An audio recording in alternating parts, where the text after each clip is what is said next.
Telugu Desam party అధ్యక్షులు నారా చంద్రబాబు నాయుడు గారు, Janasena party అధినేత పవన్ కళ్యాణ్ గారు, అలాగే ఆంధ్రప్రదేశ్ భారతీయ జనతా పార్టీ అధ్యక్షులైనటువంటి మాధవ్ గారు, వీరు ముగ్గురు అత్యవసర సమావేశం అయ్యారు. ఆ సమావేశంలో భాగంగా కీలక అంశాల మీద ఇప్పుడు చర్చించినట్లుగా కొన్ని వార్తలు వస్తున్నాయి. అసలు ఆ భేటీలో ఏ అంశాలు కీలకంగా చర్చకొచ్చాయి, ఏం జరిగింది అనేది మనం పూర్తి స్థాయిలో విశ్లేషణ చేసుకుందాం. ప్రస్తుతం మనతో పాటున్నారు ప్రముఖ రాజకీయ విశ్లేషకులు, ప్రముఖ సీనియర్ జర్నలిస్ట్ సిఎస్ రావు గారు. వారితో మాట్లాడదాం. సార్ నమస్తే. సార్ నమస్తే. చంద్రబాబు గారు, పవన్ కళ్యాణ్ గారు, మాధవ్ గారు, ఈ ముగ్గురు కూడా అత్యవసరంగా సమావేశం ఏర్పాటు చేశారు. ఆ సమావేశంలో భేటీ అవ్వడం జరిగింది. ఏంటి సార్, ఏ అంశాలు ప్రధానంగా ఆ సమావేశంలో చర్చకొచ్చి ఉండొచ్చు అంటే ఏం చెప్తారు? ఇప్పుడు వీళ్ళు ముగ్గురు సమావేశం అయ్యారంటే రాష్ట్రంలో పరిస్థితి తీవ్రంగా ఉంది, సీరియస్గా ఉంది అనేది మనం అర్థం చేసుకోవచ్చు. ఏ కోణంలో నుంచి సీరియస్గా ఉన్నది అని అంటే కులాలకు సంబంధించినటువంటి విద్వేషాలు రెచ్చగొట్టేటువంటి ప్రయత్నం జరుగుతుంది అనేది ఇంటెలిజెన్స్ రిపోర్టు వచ్చిన తర్వాతనే వాళ్ళు సమావేశం అయ్యి ఉంటారు. లేదంటే అంత ఈజీగా మూడు పార్టీలకు సంబంధించి ఇమీడియట్గా ఎమర్జెన్సీగా సమావేశం అయ్యి ముగ్గురు కలిసి ప్రెస్ మీట్ పెట్టాల్సినంత నెసెసిటీ ఇప్పుడు ఏమొచ్చింది? ఓకే, సిబిఐ రిపోర్ట్ ఇచ్చింది, ఛార్జ్షీట్ వేసింది, కోర్టులో ఏం చెప్పిద్దో తెలియాలి, ఇంకా తెలియలేదు. నిన్న కాక మొన్న క్యాబినెట్ సమావేశం జరిగింది. నిన్న పవన్ కళ్యాణ్ గారు, చంద్రబాబు నాయుడు గారు సమావేశం అయ్యారు. వితిన్ అవర్స్ మళ్ళా మూడు పార్టీలు, బీజేపీ, జనసేన, తెలుగుదేశం పార్టీ కలిసి మీటింగ్, మూడు పార్టీలకు సంబంధించిన అధినేతలు సమావేశం అయ్యి ముగ్గురు కలిసి ప్రెస్ ముందుకు వచ్చి వివరించాల్సినటువంటి అవసరం ఎందుకు వచ్చింది అని అంటే ఖచ్చితంగా ఇంటెలిజెన్స్ రిపోర్ట్ ఏదో సీరియస్గా అలర్ట్ చేసి ఉంటుంది. అలర్ట్ చేయకపోతే రారు, అంత తొందరగా రారు.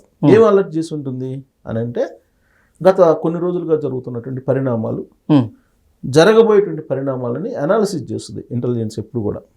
సెంట్రల్ ఇంటెలిజెన్స్ కానీ స్టేట్ ఇంటెలిజెన్స్ కానీ. రీసెంట్గా జరిగినటువంటి పరిణామం ఏంటి? కాపు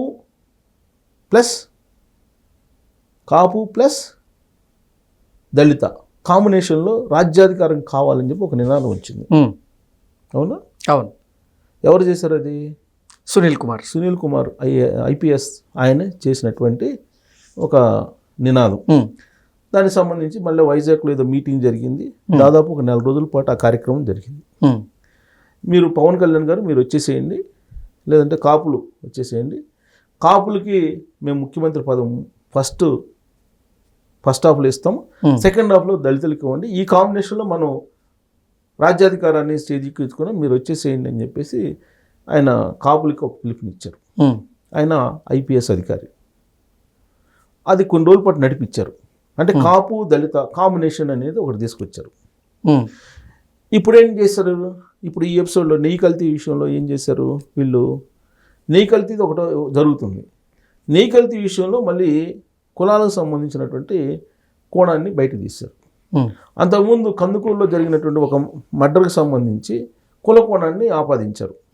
అంటే ఏ ఇన్సిడెంట్ జరిగినా దాన్ని కుల కోణం నుంచి ఫోకస్ చేస్తున్నారు సమాజంలోకి, ఆంధ్రప్రదేశ్ సమాజంలోకి. ఈ కుల కోణాన్ని తీసుకెళ్ళి కులానికి సంబంధించినటువంటి విద్వేషాలు, లేదంటే కులానికి సంబంధించిన అంతరాలు క్రియేట్ చేసేదానికి ప్రయత్నం జరుగుతుంది అనేటువంటి సీరియస్ సంకేతాలు బహుశా ఇంటెలిజెన్స్ ఇచ్చి ఉండొచ్చు. ఓకే, లేదంటే మూడు పార్టీకి సంబంధించిన అధినేతలు అంత ఎమర్జెన్సీగా సమావేశమయ్యి ముగ్గురు కలిసి ఒక వేదిక మీద ప్రెస్ మీట్ పెట్టాల్సినంత నెసెసిటీ, అంత వాతావరణం ఆంధ్రప్రదేశ్లో లేదు. ఓకే, డెవలప్మెంట్ జరుగుతుంది. ఇవాళ సహకార సంఘాలకు సంబంధించిన మీటింగ్ ఏదో జరుగుతుంది. క్వాంటమ్ సెంటర్స్కి శంకుస్థాపన కార్యక్రమం, బిల్ గేట్స్ రాబోతున్నాడు. ఏఐ టెక్నాలజీ, ఏఐ డేటా సెంటర్కి సంబంధించిన శంకుస్థాపన కార్యక్రమాలు ఇవన్నీ జరుగుతున్నాయి. డెవలప్మెంట్ చాలా వేగంగా డెవలప్మెంట్కి సంబంధించినటువంటి కార్యక్రమాలు జరుగుతున్నప్పుడు వాటి మీద ఫోకస్ చేసి వాటి గురించి మాట్లాడకుండా వీటి గురించి ఎందుకు మాట్లాడుతున్నారంటే దానికన్నా కూడా ఇది ఏదో ప్రమాదం పొంచి ఉందని. Very simple. సో కాబట్టి ఏం ప్రమాదం పొంచి ఉంది అని అంటే గత చరిత్ర నేను క్లుప్తంగా చెప్పాను. ఇప్పుడు తాజాగా జరిగినటువంటి ఎపిసోడ్లో ఏంటి? నెయ్యి కల్తీ అనేది ప్రధానమైనటువంటి ఇష్యూ. నెయ్యి కల్తీ జరిగిందని ఎవరు చెప్పారు? సిబిఐ చెప్పింది. మనం తెలుగుదేశం పార్టీ కూటమి చెప్పలేదు కదా. వైవి సుబ్బారెడ్డి గారు సుప్రీంకోర్టుకి పిటిషన్ వేస్తే సుప్రీంకోర్టు ఆర్డర్ మేరకు సిబిఐ వాళ్ళు వేశారు కదా. సిబిఐ వాళ్ళే చెప్పారు ఇది ఫక్త్ నెయ్యి కల్తీ, దీంట్లో చుక్క పాలు లేకుండా నెయ్యిని తయారు చేశారు ఇది అని చెప్పారు కదా. ఓకే, సో అదంతా ప్రూవ్డ్, అది ఆల్రెడీ వాళ్ళు ఇన్వెస్టిగేషన్ చేసి చెప్పినటువంటి అంశం. ఇప్పుడు వైవి సుబ్బారెడ్డి గారు ఏమంటారు, ఢిల్లీ నుంచి నేనే కంప్లైంట్ చేశాను కదా ఢిల్లీకి, మన సుప్రీంకోర్టుకి విచారణ చేయమని చెప్పి, నేనెందుకు కల్తీ చేస్తాను అని అంటాడు. తెలుగుదేశం పార్టీ హయాం నుంచే ఈ ట్యాంకర్స్ వస్తున్నాయి, 2014 నుంచి అవే కంటిన్యూ అయినాయి మా టైంలో కూడా అని అంటారు. 2014 నుంచి 19 దాకా చంద్రబాబు నాయుడు గారు అధికారంలో ఉన్నప్పుడు సహకార డైరీలకి, నంది డైరీ ఇలాంటి వాటికి సహకార డైరీలకి ఆర్డర్స్ ఇచ్చేవాళ్ళు. బోలేబాబా ఎందుకు ఉంది అసలు చంద్రబాబు నాయుడు గారి టైంలో? ఏఆర్ డైరీ ఎందుకు ఉంది?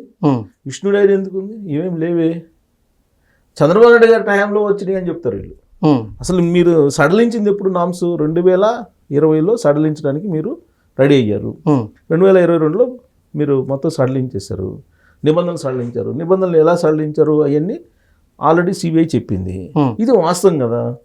మళ్ళీ దీంట్లో మేమే కాదు, వాళ్ళు కూడా కలిపారు, వాళ్ళు కూడా వాళ్ళ హయాంలో కూడా నీ కల్తీ జరిగింది అనేటువంటి ఒక కోణాన్ని తీసుకొచ్చే ప్రయత్నం చేస్తున్నారు. అంటే ఒక సమస్యని మినిమైజ్ చేసే ప్రయత్నం చేస్తూ దీంట్లో మళ్ళీ కులకోణాన్ని తీసుకొస్తున్నారు. ఎలా కులకోణాన్ని తీసుకొస్తున్నారు? ఇప్పుడు అంబటి రాంబాబు గారు కాప్ కింగ్ అని చెప్పేసి అన్నాడు జగన్మోహన్ రెడ్డి గారు. నిన్న ఆయన పోయిన పర్పస్ ఏంటి? అంబటి రాంబాబు గారి మీద దాడి జరిగింది వాళ్ళ కుటుంబ సభ్యులను పరామర్శించడానికి అని చెప్పి తాడేపల్లి నుంచి అంబటి రాంబాబు గారి ఇంటికి వెళ్ళడానికి దాదాపు 5-6 గంటలు తీసుకున్నారు. అవునా? 5-6 గంటలు తీసుకున్న తర్వాత అంబటి రాంబాబు గారి ఇంటికి వెళ్ళిన తర్వాత అంబటి రాంబాబు గారి కుటుంబ సభ్యులతోటి పట్టుమని 20 నిమిషాలు కూడా ఆయన మాట్లాడాల.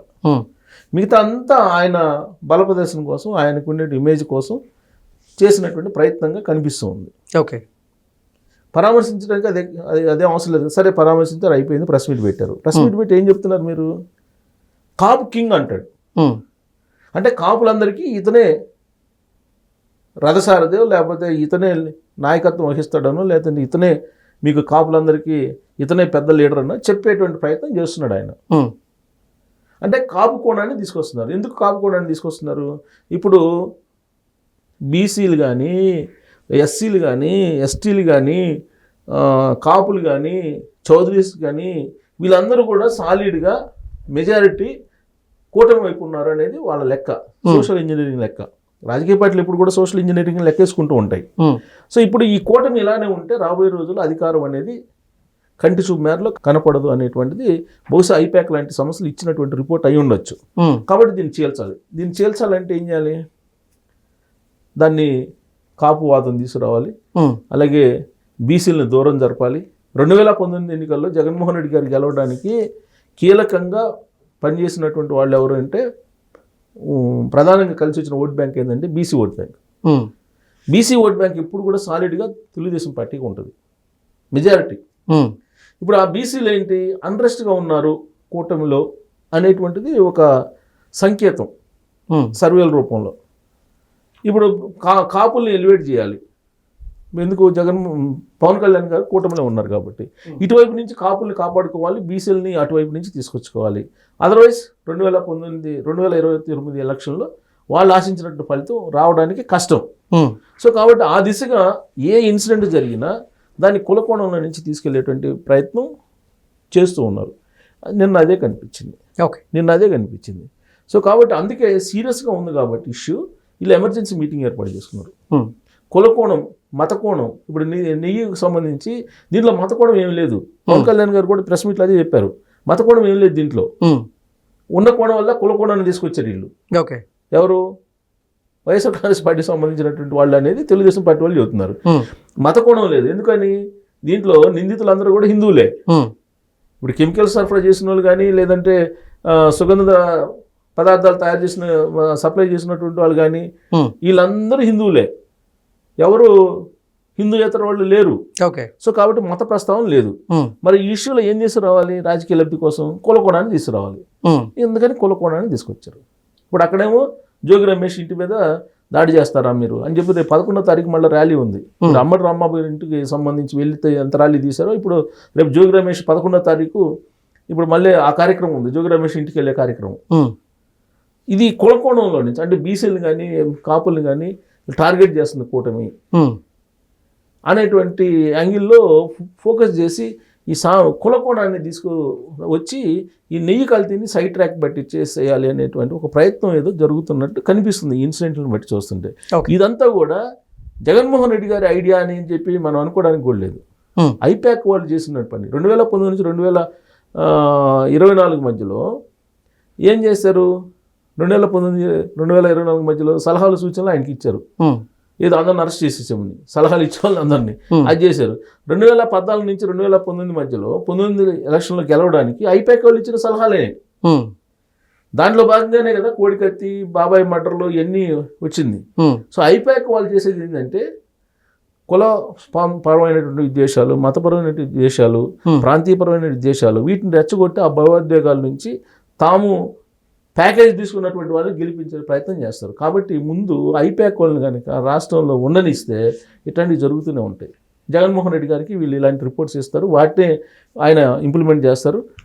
సో కాబట్టి అగ్నికి ఆజ్యం పోసినట్టు ఇలా అనేక సంఘటనలు జరుగుతూ ఉంటాయి. అలాంటి సంఘటనలు జరుగుతాయి కాబట్టి ముందే ఇంటెలిజెన్స్ గమనించి హింట్ ఇచ్చారు. కాబట్టి వీళ్ళు అత్యవసరంగా మీటింగ్ పెట్టుకొని దాన్ని అక్కడికక్కడ సెటరైట్ చేసేటువంటి ప్రయత్నం, లా అండ్ ఆర్డర్ కంట్రోల్ పెట్టడంతో పాటు ఆంధ్రప్రదేశ్ ప్రశాంతంగా ఉందని చెప్పేటువంటి ప్రయత్నం చేస్తున్నారు. ఎందుకంటే ఆ విధమైన ప్రయత్నం చేయకపోతే దానికి ఇప్పుడు వరకు ఉన్నటువంటి గుడ్ విల్ ఏదైతే ఉందో అది పోతుంది, పెట్టుబడిదారులు వచ్చే అవకాశం లేదు. అందుకని చంద్రబాబు నాయుడు గారు ముందుగానే ఇంటెలిజెన్స్ రిపోర్ట్ బేస్ చేసుకొని బహుశా ముగ్గురితోటి ప్రెస్ మీట్ పెడితే ఈ ఇష్యూకి శాశ్వత ఫుల్ స్టాప్ పెట్టచ్చు అనే ఉద్దేశంతో బహుశా ముగ్గురు అత్యవసరంగా మీడియా ముందుకు వచ్చి ఉంటారని మనం అనుకోవడానికి ఛాన్స్ ఉంది. Okay sir, thank you so much.